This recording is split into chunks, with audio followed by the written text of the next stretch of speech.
Why is the energy of an electron quantized? De Broglie reasoned that the electron is both a particle and a wave.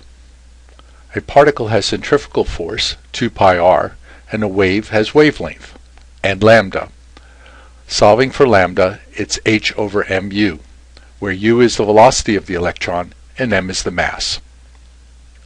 What is de Broglie's wavelength in nanometers associated with a 2.5 gram ping pong ball traveling at 15.6 meters per second? Lambda is h over mu.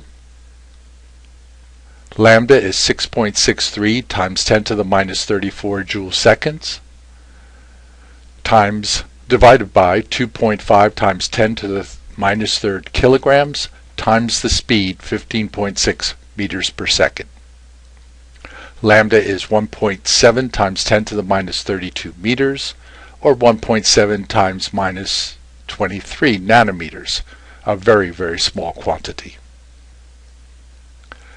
Schrödinger in 1926 wrote an equation that described both the particle and the wave nature of the electron. He writes a wave function, psi, which describes the energy of the electron within a given wavelength, and psi squared is the probability of finding the electron in a volume of space. Schrödinger's equation can only be solved exactly for the hydrogen atom. An approximate solution is used for multi-electron systems. Psi is a function of 4 numbers called quantum numbers, n, l, m sub l, and m sub s. N is the principal quantum number. It has values of 1, 2, 3, 4, etc.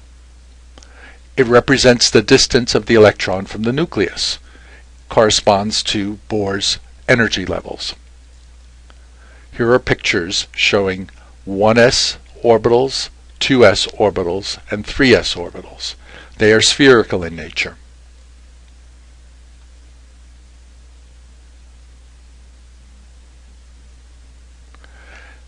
Here is the electron density represented in green around the nucleus, the dot, of an electron in the hydrogen atom. If we put a circle around where 90% chance of finding the electron would reside within that circle.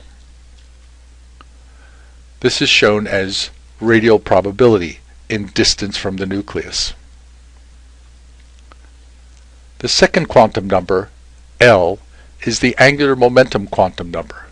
For a given value of n, L takes on all values starting at 0, increasing by 1, up to a total of n minus 1.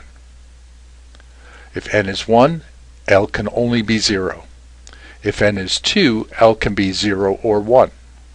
If n is 3, L could be 0, 1, or 2. These are given special names. If L is equal to 0, it's called an s orbital. L equal 1, a p orbital, and L equal 2, a d orbital, L equal 3, an f orbital. The shape of the volume of space that the electron occupies is represented by L. L equals 0, we have spherical orbitals. L equal 1, we have the p orbitals, which are spheres associated with the different axes, x, y, and z.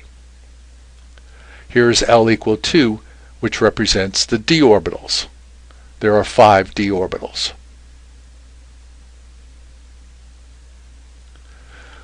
The third quantum number is m sub l. It is called the magnetic quantum number.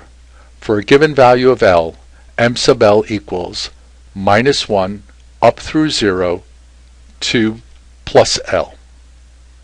So if you have L equal 1, which is a p orbital, m sub l will take on values of minus 1, 0, or positive 1.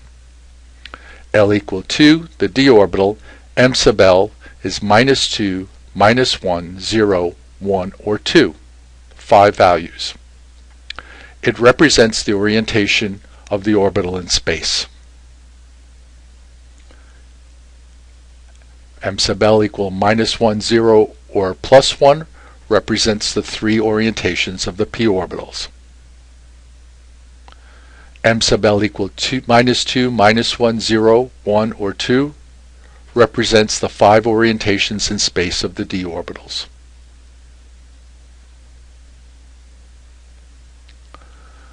The last quantum number is m sub s. It's called a spin quantum number. It can only have values of plus 1/2 or minus 1/2. It represents the electron spinning clockwise or counterclockwise.